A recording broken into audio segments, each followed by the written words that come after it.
No a na to hned právě navazuje ta další stať, která se jmenuje, jak vznešenou byla duše nejvyšším tvůrcem vytvořena ve své přirozenosti. Čili budeme se zabývat tím, vlastně kdo je člověk, co se týká jeho duše ve své přirozenosti, čili ne podle milosti Boží, jako která je dávána navíc, ale kdo jsme jako duše. To se týká všech pokřtěných i nepokřtěných. Nejdříve tedy uvažuj, jak vznešenou jsi byla stvořena ve své přirozenosti. Mám za to, že tvá přirozená vznešenost spočívá v tom, že k tvé nádheře byla do tebe přirozeně vtisknuta podoba nejsvětější Trojice. Proto praví Anselm v prozlogiu. Vyznávám, Pane, a vzdávám ti díky, že jsi mě stvořil k svému obrazu, abych na tebe pamatoval, tebou se zabýval a tebe miloval.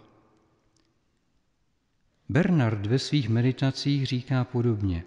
Jako niterný člověk nacházím ve svém nitru 3 schopnosti, kterými Boha poznávám, patřím na něj a toužím po něm. Tyto 3 jsou paměť, rozum a vůle. Vzpomenu-li si na Boha, nacházím v něm zalíbení, neboť vzpomínka na něho je lepší než víno.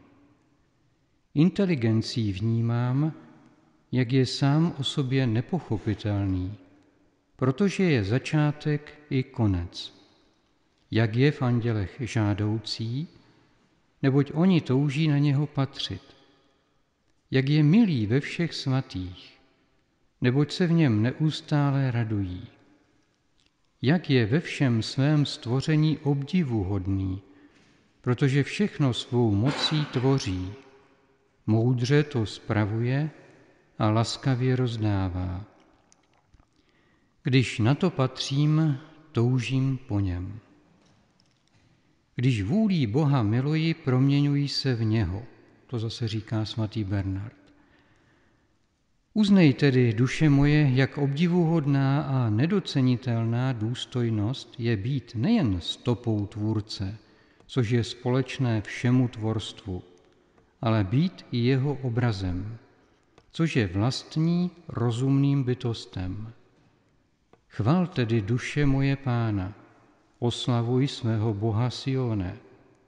Vzchop se a chval, jásej a raduj se, že neseš pečeť obrazu Božího, že jsi ozdobena jeho podobou, že se podílíš na rozumu, že jsi schopná věčné blaženosti. Z toho vyplývá, že když jsme stvořeni takto k jeho obrazu a podobáme se mu, podobně jako umělec, když tvoří nějaké dílo, tak do něho vkládá hodně ze sebe, tak pochopitelně do nás také Bůh vkládá něco ze sebe. A to je to něco nejvzácnějšího, protože zatímco celý vesmír nese pouze jeho stopu, jeho genialitu, kam se podíváme, tam nacházíme jeho zákony, které on hmotě dal, a ty zákony jsou racionální, rozumné, schopné popisu pomocí matematických vzorců, že a podobně, tak ale my se mu podobáme víc, protože máme právě paměť, rozum a vůli. Paměť ale ne takovou jenom tu, jako která je daná lidským mozkem. Vždyť duše nemůže zapomenout nic. Nic z toho, co prožila. I všechno to, co jsme tady už třeba prožili a zapomněli kvůli tomu, že prostě jsme sklerotičtí a jsou pořád nové zážitky, ale co v životě zapomeneme, tak ono to skutečně zapomenuto nezůstává. Jakmile opustíme toto své tělo, tak si na všechno velice jasně a ostře vzpomeneme na každý detail, který jsme tady prožili. Duše není sklerotická. A tímto se právě také podobáme samotnému Bohu. I u něho nezůstává nic zapomenuto. A i když tady na zemi zase i ten rozum máme nějakým způsobem omezený, díky tomu, že duše používá mozek, který je každý vybavený jinak, že? Tak někomu jde líp to, někomu ono, ale jsme omezení. Tak co se týká té naší inteligence, která je dána duši, ta je podobná, jakou mají andělé. Čili tam je ta obrovská intuice, která nemusí používat logiku. Nepotřebuje se dopátrávat pravdy složitým způsobem, odvozovat, dovozovat, dokazovat. Anděl se na nás podívá, třeba na náš zdravotní stav a ví. Je lepší než magnetická rezonance, že on prostě pozná, jak na tom člověk je a stačí mu na to pár vteřin, aby o nás věděl, o našem zdravotním stavu třeba všechno. Aby nás jako dokázal odhadnout, kdo jsme jako lidi, tak mu stačí třeba pár dní nebo pár týdnů nás pozorovat. Není jako Bůh, neví o nás úplně všechno, ale skoro všechno, protože mu nic neunikne. A tuto inteligenci máme i my. Jenom dokud jsme tady, tak je omezená. Ale i toto omezení jednou skončí a budeme i v tomto rovni andělům. I tam potom budeme schopni využívat to, co nám bylo dáno. No a vůle, zase tady se nemyslí ona biologická vůle v tom smyslu, jako jak to vidíme u zvířat, že jsou vedená svými pudy a jednají tak, jak je jim to víceméně dáno, ale člověk má skutečně svobodnou vůli, kdy může jít i proti svým pudům a v krajních případech dokonce i proti pudu sebezáchovy, když třeba obětuje svůj život pro druhého. Že to je zase něco, co je nám dáno a čím se Bohu podobáme, kdy svou vůlí nakonec taky rozhodujeme i o lásce. I ta je dána tím, že někoho buď chci a tím pádem miluji, anebo nechci a tím pádem to může sklouznout až k nenávisti. A nejenom pocitové, ale skutečné odmítnutí vůlí toho druhého, že prostě tebe já nechci. Protože by však všechny tyto dary mohly být neprávem pokládány za nepatrné, kdyby končily smrtí, jásej a raduj se, protože s výše uvedeným ti dal nesmrtelnou přirozenost, neporušitelnou podstatu, nekonečné trvání, věčný život. To máme v katechismu vyjádřeno tím lakonickým tvrzením, že lidská duše je nesmrtelná.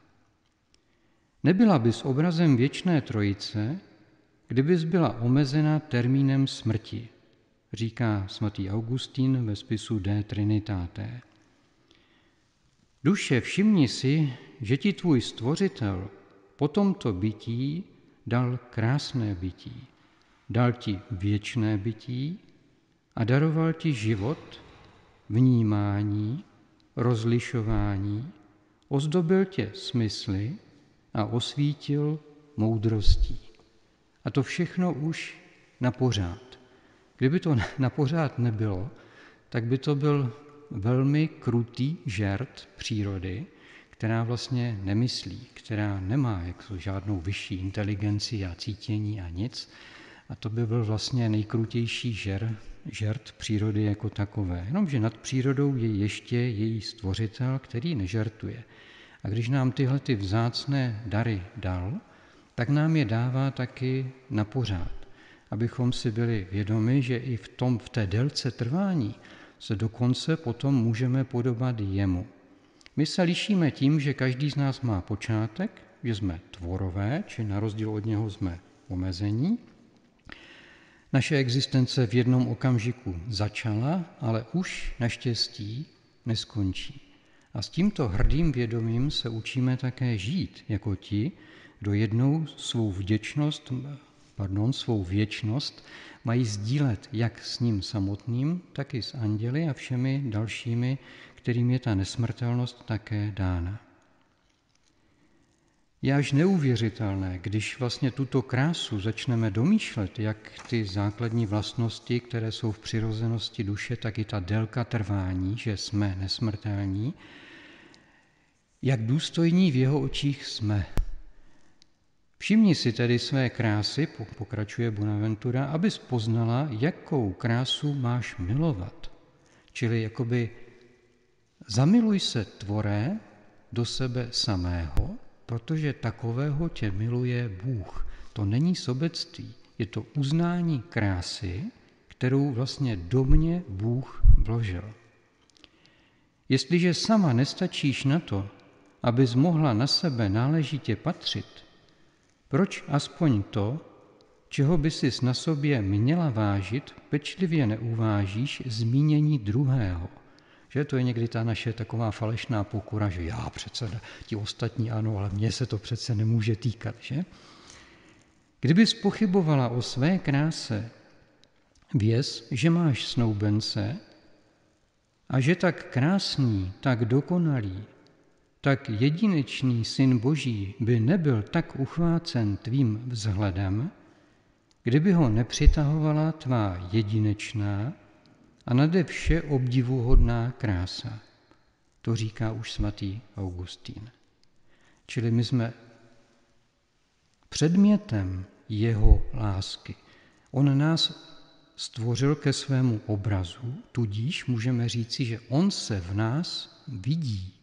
Tak jako se někdy vidí rodiče ve svých dětech, že? Nebo prarodiče ve vnucích a podobně, tak on se v nás jako ve svých tvorech vidí, protože do nás vložil vlastně svoji krásu, své schopnosti, svou nesmrtelnost a to je to, co ho na nás přitahuje. To je i ten důvod, který ho vlastně stáhnul na tuto zem a dokázal svou lásku tím, že za nás zemřel a pro nás vstal z mrtvých.